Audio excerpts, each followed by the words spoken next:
किशन और मोहन दो जिगरी दोस्त थे। दोनों ही साथ पले बड़े और साथ ही पढ़ाई लिखाई भी की, लेकिन स्कूल के बाद दोनों अलग हो जाते हैं। मोहन, हम दोनों आज अलग हो रहे हैं, लेकिन आज से ठीक 20 साल बाद इसी चौराहे पर मिलेंगे। दोनों एक दूसरे से वादा करके अलग हो जाते हैं।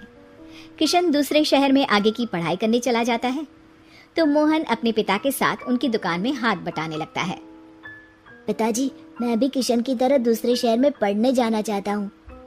उसके पिता एक शराबी इंसान थे। अरे बेटा, तू क्या करेगा शहर जाकर? अरे पढ़ाई करने के बाद किसी की ऑफिस में नौकरी है ना। अरे वो तुझसे ढेर सारा काम करवाएगा और बदले में 4 अठन्नी पकड़ा देगा।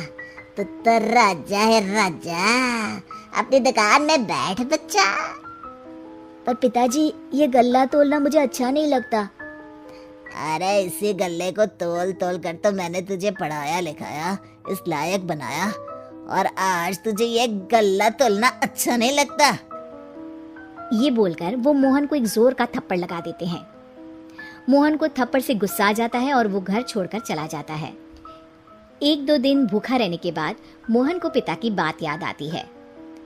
ऐसा कौन सा काम है जिसमें खुद के लिए मेहनत करना और ज्यादा से ज्यादा पैसा हो?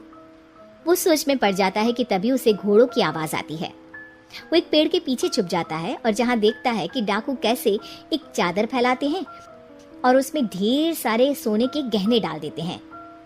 डाकुओं का सरदार बोलता है, चलो एक दिन मेहनत की, अब बाकी के महीने राजा बनकर गुजारेंगे। सारे जोर जोर से हंसकर वहां से निकल जाते हैं। अरे वाह, ये तो सच में बड़ा ही अच्छा बिजनेस है। फिर क्या था, मोहन ने छोटी मोटी चोरी का काम शुरू कर दिया। कभी किसी की चेन खींच लेता तो कभी किसी की पॉकेट मार लेता। उसे इस काम में मजा आने लगा। वाह, ये तो अच्छा काम है। पिताजी ठीक कहते थे, कुछ नहीं रखा पढ़ाई लिखाई में, सारा वक्त पढ़ो, फिर किसी और के लिए काम करो, और महीने के अंत में वो पकड़ा देगा 4 अठन्नी। ना बाबा ना। धीरे धीरे समय बीतता जाता है और मोहन जाना माना चोर बन जाता है। लोग उसके नाम से कांपते और कोई भी पुलिस वाला उसे पकड़ ही नहीं पाता। सभी उसका चेहरा पहचानते, लेकिन वो कहाँ रहता है ये किसी को पता न था। फिर एक दिन वो भी आ जाता है जब मोहन को किशन से मिलने का दिन याद आता है। ओह, 20 साल बाद आज ही का दिन है जब मुझे अपने यार किशन से मिलना है।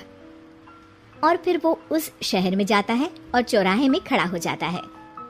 काफी समय तक वो अपने दोस्त का इंतजार करता रहता है, लेकिन वो नहीं आता। मैं भी पागल हूँ, किसे 20 साल पहले की बात याद होगी। कुछ देर इंतजार करने के बाद वो वहां से जाने लगता है कि तभी सामने 2 पुलिस वाले आ जाते हैं और उसे गिरफ्तार कर लेते हैं। मोहन को आश्चर्य होता है कि उन लोगों को मोहन का पता कैसे चला। अब सुनो, तुम लोगों ने अब मुझे पकड़ ही लिया है, तो क्या मैं जान सकता हूँ कि तुम लोगों को ये कैसे पता चला कि मैं यहाँ आने वाला हूँ? उसमें से एक पुलिस वाला मोहन को एक लेटर देता है। मोहन लेटर खोलता है जिसमें लिखा होता है, मेरे जिगरी दोस्त मोहन, मैं जानता था आज दुनिया यहाँ के वहाँ क्यों ना हो जाए, तुम यहाँ मुझसे मिलने जरूर आओगे। आज मन था कि मैं तुम्हें गले लगा लूं, लेकिन फर्ज की दीवार सामने आ गई। 20 साल बाद तुम एक मुजरिम के रूप में मेरे सामने खड़े थे। माफ करना दोस्त, देश के प्रति मेरा फर्ज मेरी दोस्ती के आगे छोटा पड़ गया। मोहन की आंखों में अब आंसू थे। वो चुपचाप वहां हाथों में हथकड़ी बांधे चला जाता है।